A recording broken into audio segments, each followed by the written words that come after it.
The woman who lives with the president and has his ear every night fired up the 6,000 delegates at the Democratic National Convention. First Lady Michelle Obama delivered a sometimes passionate message. For Barack, these issues aren't political. They're personal. Barack knows the American dream because he's lived it. She related the stories of her own and her husband's humble beginnings and the bond they feel toward the women whose hard work and determination led them to the White House. Because for Barack, success isn't about how much money you make. It's about the difference you make in people's lives.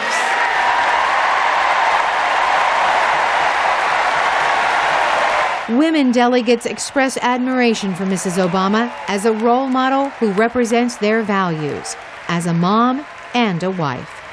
Michelle, I think, really sets the tone for women. The way she talks, when she can command a room, and when she talks, it's almost like when your mom talks, you immediately pay attention because you don't want to get in trouble. The Democratic women in Congress lined up on stage with several candidates, putting on display the party's advantage in gender politics. Erica Pines is a political consultant. When women vote, Democrats win, and I think that's definitely an asset because Michelle has a great way of rallying the Democratic base, but she really has a way of touching and connecting women in general. Earlier in the day, the party's Women's Caucus gathered to criticize the Republican platform, which opposes abortion without regard to the mother's health.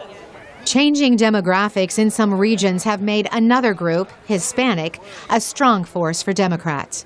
Gilberto Hinojosa is the chairman of the party in Texas, a large state in the Southwest. At the end of the day, if the trends continue with both women and Hispanics, and if the turnout for Hispanics is what it should be in some of these key states, President Obama is going to get reelected.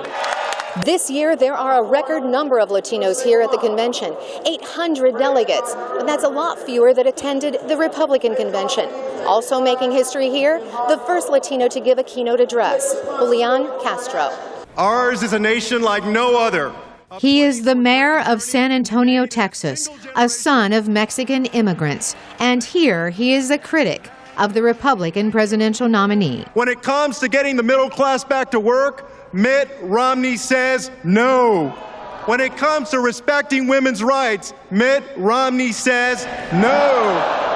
After speakers here rallied Hispanics and women, former President Bill Clinton makes a return on Wednesday, as in 2008. The campaign hopes his popularity will rub off on an incumbent who polls show is in a dead heat with his opponent.